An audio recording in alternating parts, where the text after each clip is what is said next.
There comes a moment in every soul's journey when silence whispers louder than noise. When the chaos of desires no longer brings joy but only exhaustion. In that stillness, something ancient stirs, a yearning not for more, but for freedom. Not the freedom to chase, but the freedom from chasing. Buddhism speaks of Nirvana, not as a place, but as a liberation beyond suffering, beyond self, beyond illusion. It is the final peace where the fires of craving are extinguished, and the mind rests in profound serenity. But what does it truly mean to attain Nirvana? And how does one begin walking the path to enlightenment in a world overflowing with distractions? Let us explore this sacred truth together. If you're ready to walk toward inner freedom, like, comment, and subscribe, and let the journey begin. The path to Nirvana begins not with joy, but with the recognition of suffering. To seek liberation, one must first understand the chains. The Buddha's first noble truth is simple, yet profound. Life is suffering dukkha. This suffering is not just physical pain or sadness. It is the subtle discontent that underlies even our happiest moments. It's the sense that something is always missing, that we are never quite whole. In one of his early teachings, the Buddha spoke of the three fires, craving, aversion, and ignorance that burn within us. These are the roots of our suffering. Craving for pleasure, for possessions, for permanence. Aversion to discomfort, to change, to loss. And ignorance, our failure to see reality as it is. There's a story of a man who was pierced by an arrow. Instead of removing it, he insisted on knowing who shot it, what kind of wood the arrow was made from. While he delayed, he suffered. In the same way, we waste our lives asking why we suffer instead of working to end it. Buddhism teaches, pull out the arrow first. When we look deeply, we see how much of our pain is self-created. We suffer because we cling. We suffer because we resist. But if suffering has a cause, then it also has an end. This chapter is not to discourage, but to awaken. To realize that suffering is not personal, not a punishment. It is a signpost guiding us toward freedom. There is a voice inside your head that whispers, "This is me. This is who I am." But what if that voice is lying? One of the core teachings of the Buddha is anatta, or not self. Unlike many spiritual paths that focus on perfecting or glorifying the self, Buddhism begins with a startling truth. The self is an illusion. We believe in a solid, unchanging I, but when we look closer, it dissolves like mist under morning sunlight. To explain this, the Buddha once asked his disciples, "Can the body be considered the self? What about sensations? Thoughts? Consciousness?" Each, he pointed out, is impermanent, rising and falling like waves. If they are ever changing, how can they be who you are? There is a powerful story of a monk named Channa who struggled with pride and anger. He could not let go of his ego, constantly defending his superiority. It wasn't until he fell seriously ill and was cared for by a fellow monk with kindness and humility that Channa saw the prison he had built for himself. As his body weakened, his attachment to identity cracked, and in that space, he finally tasted the peace of letting go. What imprisons us is not the world. It's the idea that we are this fixed, grasping self. When we begin to see ourselves not as a thing, but as a process, we loosen our grip. We stop trying to protect an illusion. And in that softening, we find something eternal. So, ask yourself, who would you be without your labels, your past, your story? Can you sit quietly and observe the self as just another passing cloud? Leave your thoughts below and subscribe to stay present for the next chapter. What we hold on to most tightly is often what hurts us most when it slips away. Anicca, or impermanence, is one of the cornerstones of Buddhist thought. Everything that arises will pass. Your thoughts, your body, your relationships, your pain, your joy. Nothing stays. And yet we suffer because we try to cling to what is fleeting. The Buddha once told a story of a woman named Kisagadami, whose child had died. In her grief, she went from house to house, begging for medicine to bring her baby back. Finally, a wise teacher told her, "Find me a mustard seed from a home untouched by death." She searched all day, but every home had known sorrow. Only then did she understand. Death, loss, change. These are not personal tragedies. They are the nature of life. We fear impermanence because we associate it with loss. But the truth is, impermanence is also what makes life beautiful. A flower blooms because it will fade.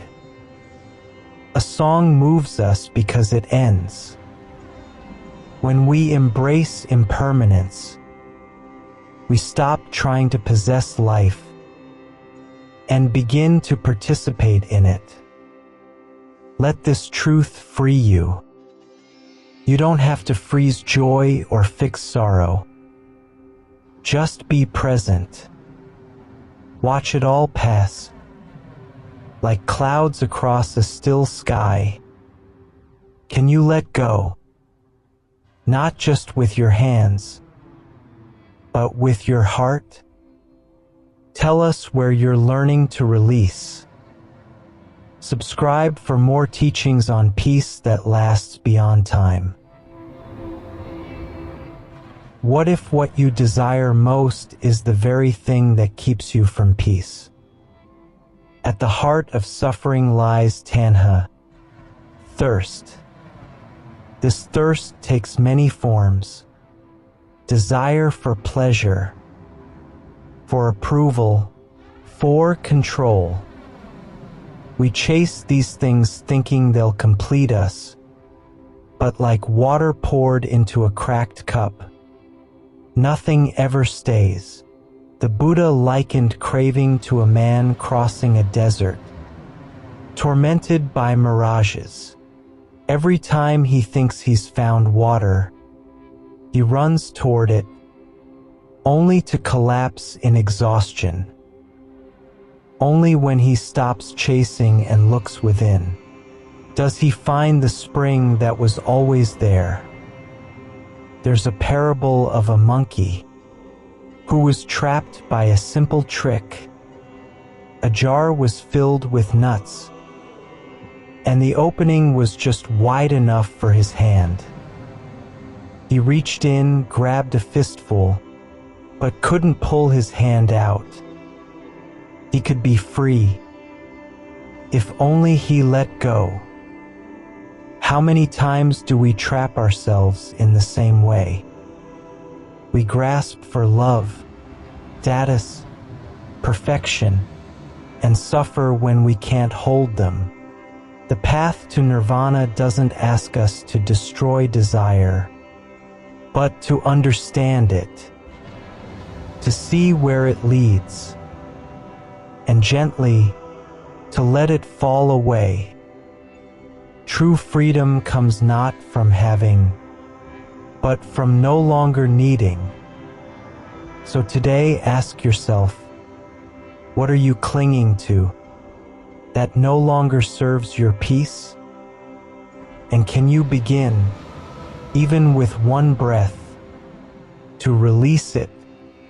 Comment below and stay with us. In the heart of every storm lies silence, and in the center of every restless mind burns a fire, often unseen, yet fiercely alive. That fire is ignorance, known in Buddhism as avijja. Not stupidity, not lack of intelligence, but a fundamental misunderstanding of the nature of reality. It is the root of all suffering. Not knowing who we truly are, not seeing things as they really are, and blindly reacting to the illusions we've mistaken as truth.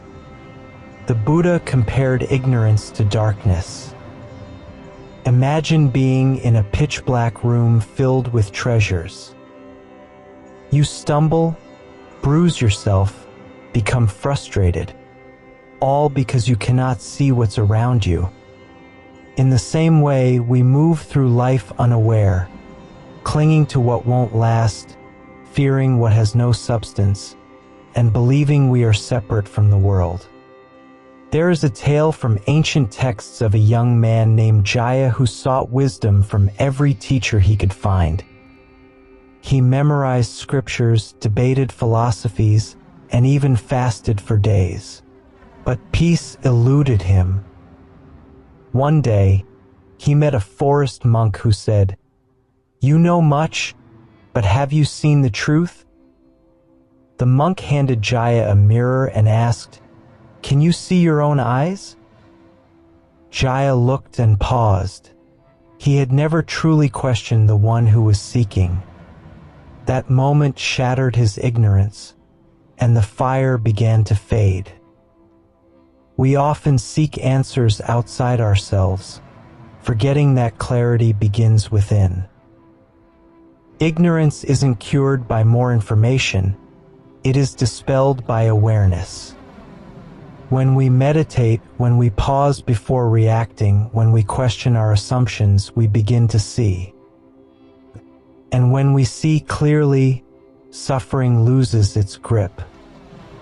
So, dear seeker, what is something you've believed all your life that might not be true?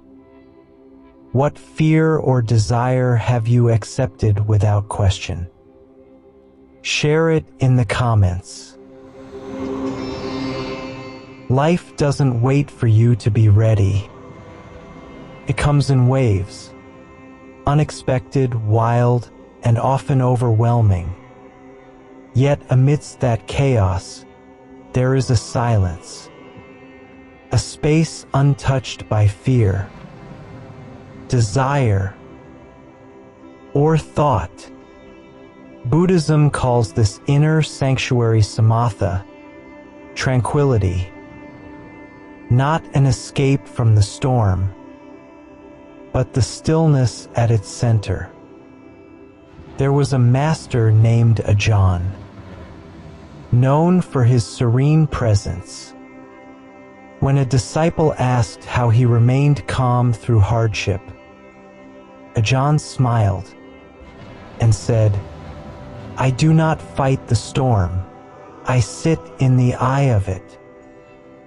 He explained that he trained his mind to rest like a mountain, and not by force, but by allowing thoughts to come. and go like passing clouds. Stillness isn't found by controlling the world.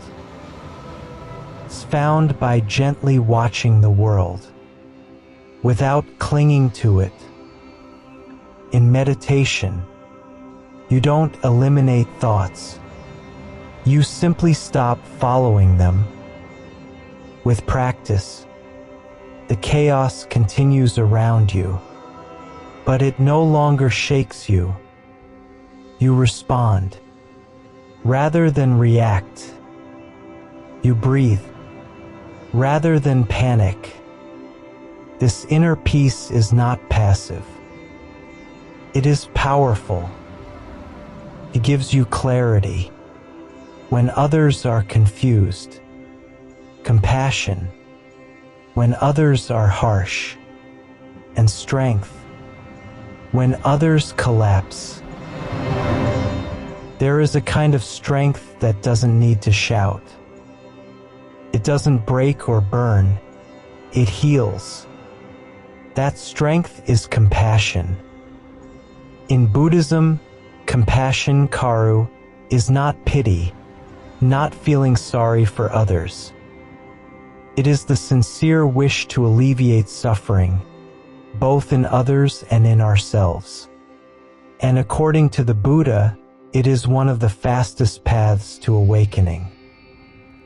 In one famous story, a disciple asked the Buddha, "What is the essence of your teaching?" The Buddha replied with just 2 words, compassion and wisdom. Without compassion, wisdom turns cold. Without wisdom, compassion becomes blind. Together, they open the heart and illuminate the path. There once lived a woman named Pema who ran a small tea house near a monastery. Every day she fed stray animals, cared for sick travelers, and treated everyone with the same tenderness. When asked why, she said, "When I see someone suffer, I remember, that was once me, and one day it may be me again." Her kindness transformed her entire village. Without knowing Buddhist philosophy, she lived its deepest truth. Compassion does not require perfection. It requires presence. It asks, can I care even when it's hard? Can I see myself in others? When we practice compassion, we soften the ego. We become less obsessed with being right and more devoted to being kind. So today, offer kindness without condition. Let someone go ahead of you. Call a friend. Forgive a mistake. Then notice how light your heart becomes. What is one act of compassion you can offer today? Leave it in the comments. Your life is not an accident. It is a garden, and every thought, word, and action is a seed. Karma, in Buddhist wisdom, isn't punishment or fate. It is the natural law of cause and effect. When you plant seeds of kindness, mindfulness, and generosity, you reap peace. When you plant seeds of anger, greed, or delusion, suffering grows. It's not personal, it's universal. There's a tale of a merchant named Ravi who was known for his cunning. He cheated others, always chasing profit. One day, his son fell gravely ill, and none of his wealth could help. A monk told him gently, "What you give is what returns." In desperation, Ravi began feeding the poor, helping strangers. Slowly, peace returned, not because his fortune changed, but because his heart did. Karma teaches us responsibility, not guilt. We're not doomed by our past, but shaped by our present choices. Every moment is a chance to plant new seeds. Even if you've hurt others or yourself, you can begin again. What are you planting with your words today? Your intentions? Even small acts, like pausing before reacting or choosing kindness, create waves that return. Imagine a flame burning. It flickers with craving, flares with anger, dances with ignorance. Now imagine the moment that flame gently goes out, not with violence, but with peace. That is Nirvana, not a place, not a reward, but a state of release. In Pali, Nibbana means to blow out. It is the extinguishing of the fires that keep us bound: greed, hatred, and delusion. When these are gone, what remains is clarity, peace, and boundless compassion. Many misunderstand Nirvana as nothingness, but it's not emptiness. It's fullness beyond the ego. It's the quiet joy of no longer needing to grasp, fight, or run. The Buddha said, "There is, monks, a realm where there is neither earth nor water, neither this world nor another, and that is the end of suffering." There's a story of an old monk named Kavi who, after decades of practice, was asked what Nirvana felt like. He smiled and replied, "Like laying down a burden you forgot you were carrying." The path to Nirvana is not linear. It unfolds with each moment of awareness, each act of letting go. It doesn't require renouncing life. It requires fully seeing life and no longer clinging to it. So take a breath. Close your eyes. Feel the flame settle. In a quiet room, alone, without distractions, who are you? Not your name, your job, or your memories. Strip all of that away. What remains? Buddhism teaches us that what we call self is not a fixed identity but a collection of ever-changing parts, feelings, perceptions, thoughts. This teaching is called anatta, the principle of no self. At first, this can feel unsettling. If there is no fixed I, then what am I? But this is not a loss. It is a liberation. You are not chained to a story. You are not your pain, your past, or your persona. You are awareness itself, fluid, open, and free. There is an old story of a monk named Sutta who meditated beside a lake for years. One day, he stared into the water and cried, "I do not know who I am anymore." His teacher responded, "Good. Now your reflection is no longer blocking the view." When we cling to identity, we suffer. We defend, compare, judge. But when we let go, we discover a deeper peace, not defined by opinions, not shaken by change, just presence. So next time a thought says, "I'm not good enough," or "I'm a failure," pause, ask, who is thinking this? Let it pass like a cloud. We often think letting go means losing something. But in Buddhism, Letting go is the path to gaining everything that matters. Non-attachment, Vairagya, isn't cold indifference.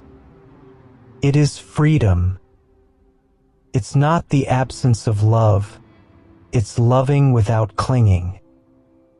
Holding gently instead of grasping tightly. This subtle shift turns suffering into serenity. There's a tale of a traveler who came to a river. To cross, he built a raft. Once he reached the other side, he picked up the raft and carried it on his back. When asked why, he said, "It helped me once. I cannot leave it behind." The Buddha used this story to teach, let go even of what once helped you, if it no longer serves the journey ahead. We cling to people, beliefs, identities, hoping they'll stay. But life is impermanent. Everything changes. The tighter we hold, the more we suffer. Letting go doesn't mean giving up. It means making space for clarity, for truth, for peace. You can still care deeply, but you no longer confuse possession with love. So today, ask yourself, what are you holding onto that is holding you back? Gently place it down. Breathe. You may find that your hands were always meant to be open.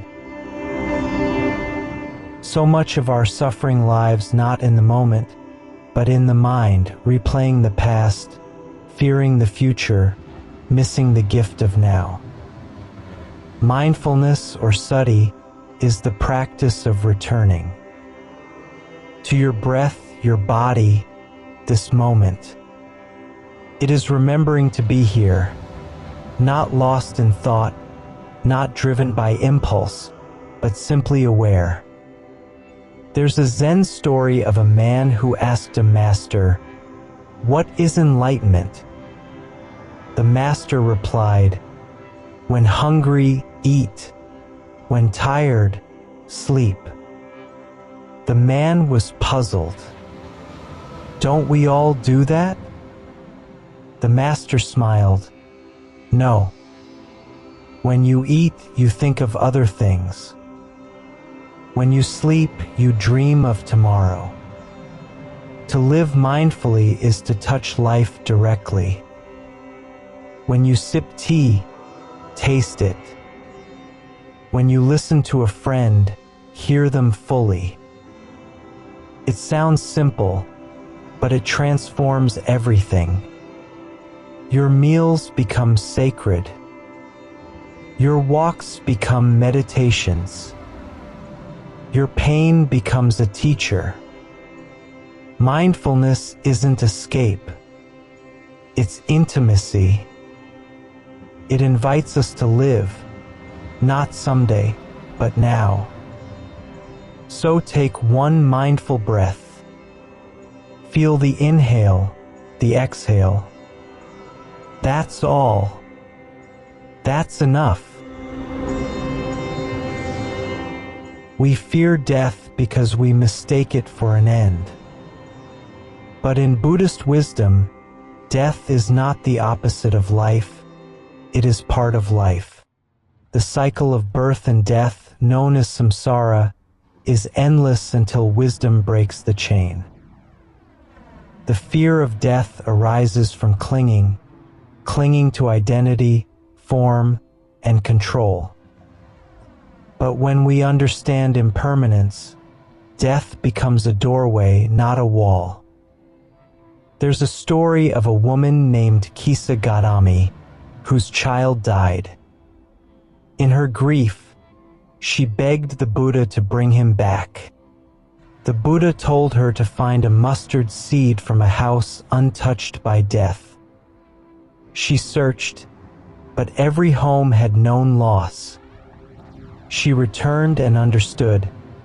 Death visits all, but wisdom turns pain into peace. When we contemplate death, we learn how to live. We stop wasting time. We speak kindly. We let go of petty concerns. Life becomes more vivid, more precious. Rebirth doesn't just mean another life. It means this moment right now. Each breath is a chance to begin again. So reflect. What would you change if today was your last? Live from that truth, and watch how alive you become. After years of extreme self-denial, the Buddha sat beneath a tree and remembered a moment from childhood, watching a musician tune his instrument. If the string was too tight, it snapped. If too loose, it made no sound. The truth was in the balance. This became the heart of his teaching, the middle way, a path between indulgence and denial, between attachment and avoidance, between doing too much and too little. We often swing like a pendulum, overworking, then burning out, over-controlling, then collapsing. But peace lives in the space between extremes. There was a monk named Nanda who wanted to renounce the world but longed for his former pleasures. The Buddha guided him not with force, but with understanding. Over time, Nanda realized he didn't need to run from life. He needed to walk through it with awareness. The middle way teaches us to eat, but not to overindulge. To feel emotions, but not be ruled by them. To care deeply, but not be consumed. It's not a rigid rule. It's a living balance. It asks, where am I pushing too hard? Where am I giving up too soon? Pause. Breathe. Adjust. From the fire of ignorance to the stillness of Nirvana, this journey isn't about becoming someone new. It's about remembering who you truly are beneath the noise. The Buddha didn't give answers. He showed a path, and now you've walked it, step by step, through silence, through insight, through deep reflection. As you return to your life, may you carry this wisdom softly. Let it breathe in your words, your pauses, your choices. And remember, enlightenment isn't somewhere far away. It is here in this moment when you meet life fully, with clarity, with kindness, with peace. If this journey has touched your heart, share your reflections in the comments. What was the chapter that resonated most with you? And if you haven't already, subscribe to stay with us on this path of awakening. The flame has not gone out. It has simply transformed.